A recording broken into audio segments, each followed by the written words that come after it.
स्वाभिमान का दिया। प्यारे दोस्तों, बहुत समय पहले की बात है। पहाड़ों की तलहटी में बसा हुआ सुकेतपुर नाम का एक छोटा सा गांव था। इसी गांव में मोहन नाम का एक गरीब लेकिन स्वाभिमानी आदमी अपनी पत्नी कमला और बेटे दीपक के साथ रहता था। मोहन मजदूरी करके किसी तरह अपने परिवार का पेट पालता था। वो गरीब जरूर था, लेकिन उसकी एक ही सीख थी, भूखे रह लेना पर किसी के आगे हाथ मत फैलाना। समय बीतता गया। एक दिन अचानक मोहन बीमार पड़ा और कुछ ही दिनों में उसकी मृत्यु हो गई। कमला पर तो जैसे दुखों का पहाड़ टूट पड़ा। अब ना पति रहा, न कमाने वाला कोई सहारा। कमला ने हार नहीं मानी।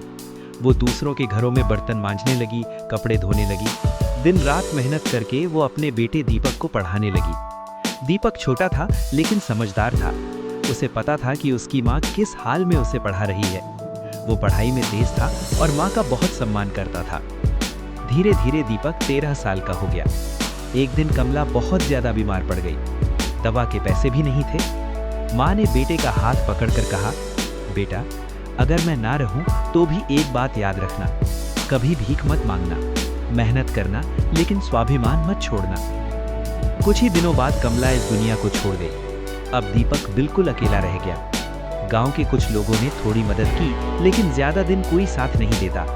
दीपक समझ गया, अब मेरी जिंदगी की जिम्मेदारी मुझे खुद उठानी होगी। वो दिन में स्कूल जाता और शाम को कभी खेतों में काम करता, कभी चाय की दुकान पर बर्तन धोता। एक दिन ऐसा आया जब उसे 2 दिन तक कोई काम नहीं मिला। घर में खाने के लिए कुछ भी नहीं था।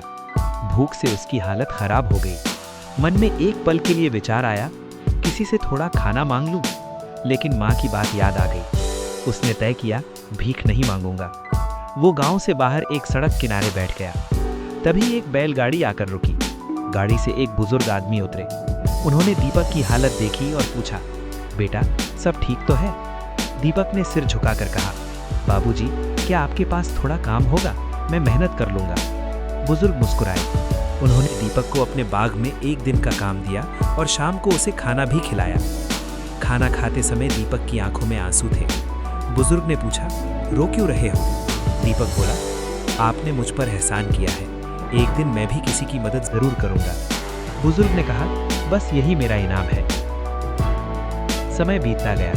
दीपक पढ़ाई करता रहा, मेहनत करता रहा। सालों बाद वही दीपक एक ईमानदार अफसर बना। उसका नाम पूरे इलाके में इज्जत से लिया जाने लगा। एक दिन ऑफिस जाते समय उसने सड़क किनारे एक भूखे बच्चे को देखा। लोग उसे भिखारी समझकर अनदेखा कर रहे थे। दीपक रुका, उस बच्चे को खाना खिलाया और पढ़ाई में मदद दिलवाई। उस दिन दीपक की आंखों में चमक थी। उसने मन ही मन कहा, माँ, आज मैंने तुम्हारी सीख निभा दी।